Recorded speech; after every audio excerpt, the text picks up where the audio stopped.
Friends, veg biryani ready. నేను veg biryani చేశాను, చూడండి తిని. ఇది చాలా చాలా బాగుంటుంది. ఇదిగోండి, దానికి కచంబరి చేశాను. వెజ్ బిర్యానీకి మ్యాచింగ్ కచంబరి. ఈ రెండు కూడా చేసి తిని చెయ్యండి, తినండి. నాకు లైక్ చేయండి, సబ్స్క్రైబ్ చేయండి. సబ్స్క్రైబ్ చేయని వాళ్ళు ఉంటే సబ్స్క్రైబ్ చేయండి, ఓకే చేయండి, ఫాలో అవ్వండి ప్లీజ్. నేను ఏదో నాకు వచ్చిన విధంగా చేశాను. నాకు చెప్పడం కూడా కొద్దిగా మీకు చికాకు అనిపిస్తుందేమో, బాగోలేదు అనిపిస్తుందేమో తెలియదు, ఇంకా నాకు కొత్త కదా. నేను ఇగోండి ఈ వెజ్ బిర్యానీని కచంబరి చేశాను, చూడండి, లైక్ చేయండి. హలో ఫ్రెండ్స్, ఎలా ఉన్నారు? బాగున్నారా? నేను కూడా బాగానే ఉన్నాను. ఇన్నాళ్ళు నేను వీడియో ఎందుకు చేయలేదంటే, నేను ఆంధ్ర వెళ్ళాను. బెంగళూరులో కదా ఉంటున్నాను నేను. ఇప్పుడు ఆంధ్ర వెళ్ళాను, అంటే విజయనగరం డిస్ట్రిక్ట్ బొబ్బిలి. మా అమ్మగారు బొబ్బిలే, అత్తవారు కూడా బొబ్బిలేను.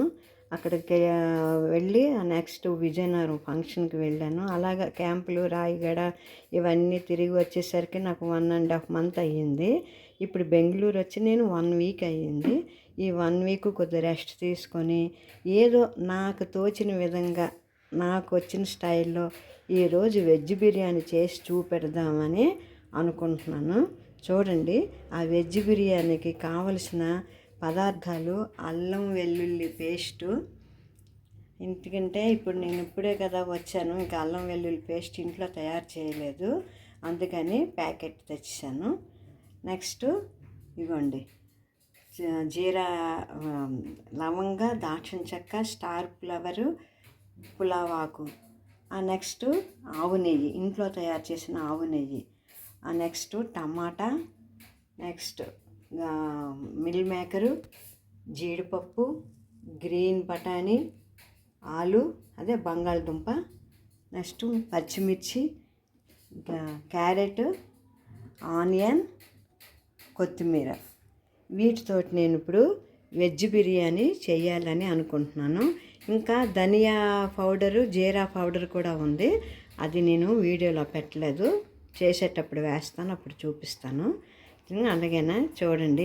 ఈ వెజ్ బిర్యానీ తయారీ చేసే విధానం చూసి మీరు నాకు లైక్ చేయాలి, ఓకే చేయాలి, సబ్స్క్రైబ్ చేయాలి. సబ్స్క్రైబ్ చేయని వాళ్ళు ఉంటే సబ్స్క్రైబ్ చేయండి. అందుకే నేను వీడియో చేయడం లేట్ ఎందుకు అయిందంటే, ఇగో ఈ క్యాంపులు తిరిగాను. ఈ క్యాంపులు, ఈ ఊళ్ళన్నీ తిరిగి వచ్చేసరికి కొద్దిగా హెల్త్ కూడా కొద్దిగా వీక్ అయితే లేట్ అయ్యింది.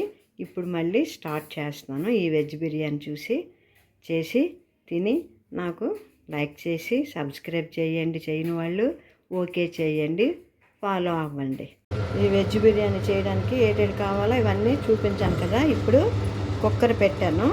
కుక్కర్ పెట్టి దాంట్లోని ఆయిల్ వేస్తున్నాను. చూడండి, తగినంత ఆయిల్ వేసి, ఇదిగోండి ఆయిల్ క్యాప్ పడిపోవడం వల్ల నేను అదిగా చూపెట్టాను. చూడండి,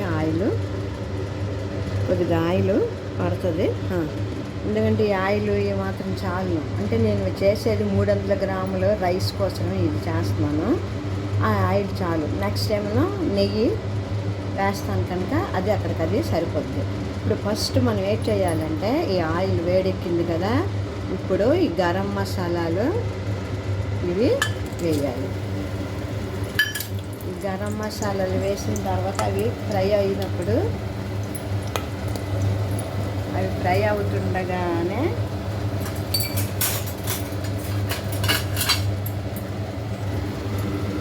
ఇవ్వండి, ఫ్రై అవుతున్నాయి కదా, అవి కొద్దిగా వేడెక్కితే చాలు.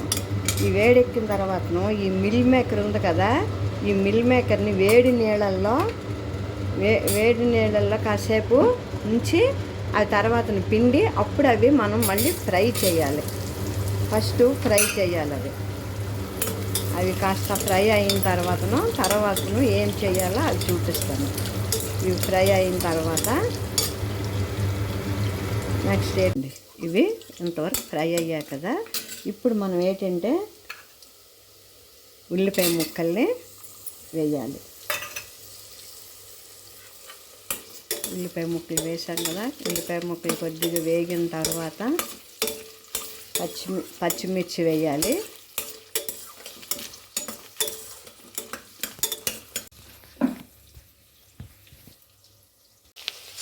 ఇదిగోండి ఉల్లిపాయ ముక్కలు కొద్దిగా వేడెక్కాయి కదా, వేగాయి కదా. ఇప్పుడు మనం ఏం చేయాలంటే పచ్చిమిర్చి వేయాలి.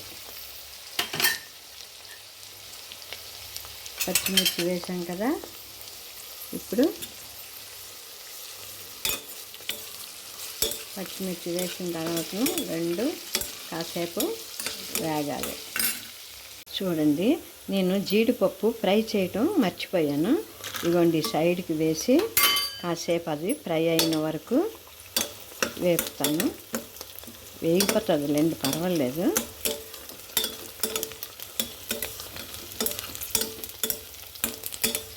చూసారా, అన్నీ కాసేపు ఇలాగా వేగాలి. ఇవి వేగాయి కదా. ఇవి వేగుతుంటప్పుడు అల్లం వెల్లుల్లి పేస్ట్ని మనం వేయాలి.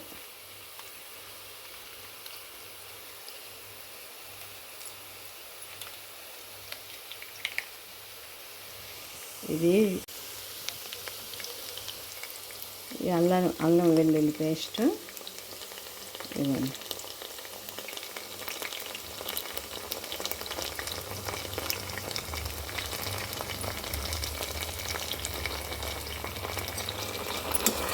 ఇప్పుడు ఈ అల్లం వెల్లుల్లి పేస్ట్ ఇవన్నీ కూడా కాసేపు వేగాలి. వేగిన తరువాత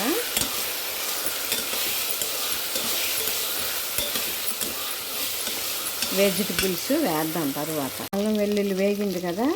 ఇప్పుడు మనం ఏం చేయాలంటే వెజిటబుల్స్ అన్నీ కూడా వేయాలి. గ్రీన్ బఠానీ అవి వేసాం కదా. ఇప్పుడు పొటాటా, అదే బంగాళదుంప,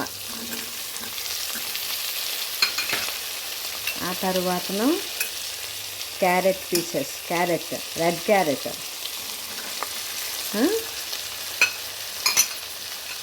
నెక్స్ట్ బీన్స్,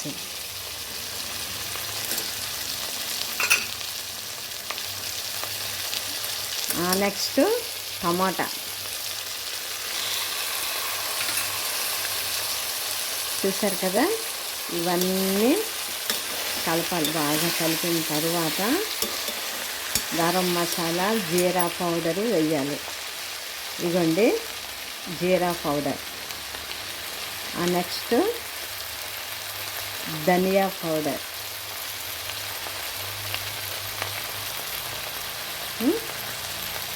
ఇదండి ధనియా పౌడర్. నెక్స్ట్ ఏం చేస్తాం, గరం మసాలా,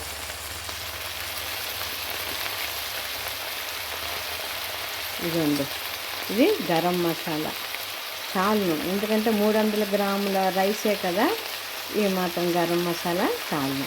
ఇప్పుడు ఇవన్నీ కలిపి ఈ వెజిటబుల్స్కి ఫ్లేవర్ అంతా పట్టిన వరకు మగ్గించాలి. ఇది బాగా మగ్గిన తర్వాతను రైస్ వేసి వాటర్ గట్రా వేయాలి. తర్వాత చూపిస్తాను. ఇదిగోండి ఇప్పుడు గడ్లుప్పు వేస్తున్నాను. ఏ వంటకైనా గడ్లుప్పు వేస్తే టేస్ట్ చాలా బాగుంటుంది సాల్ట్ కన్నా.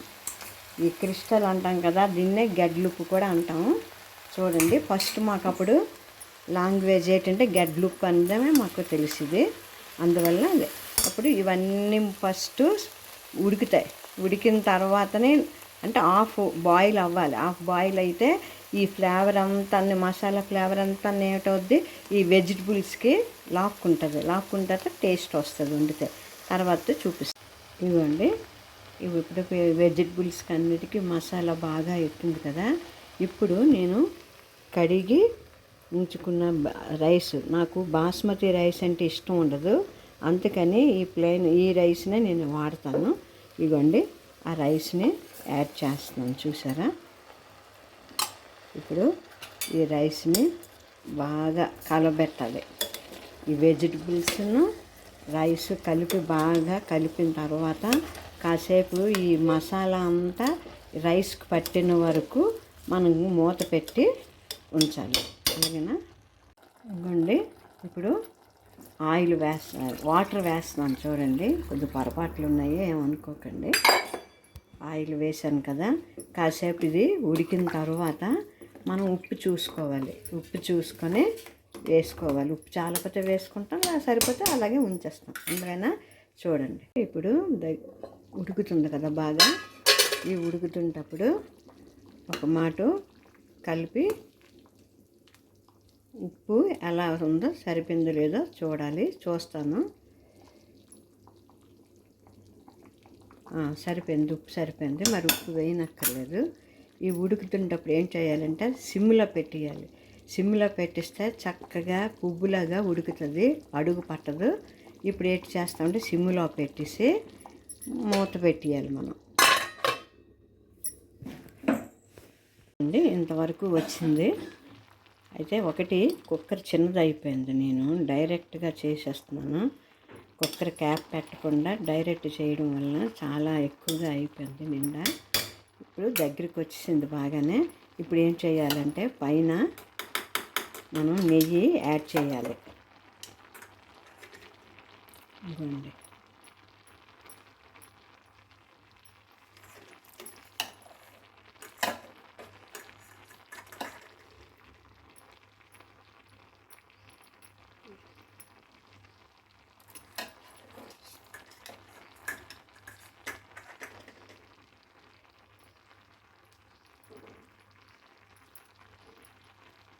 నెయ్యి వేసాం కదా, ఇప్పుడు దానిపైన కొత్తిమీర కాస్తంత కొత్తిమీరకాయ వేసి మనం కాసేపు క్యాప్ పెట్టి ఉంచాలి.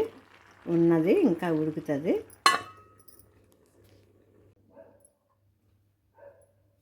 ఇదిగోండి, వెజ్ బిర్యానీ తయారీ పూర్తి అయింది, కంప్లీట్ అయింది.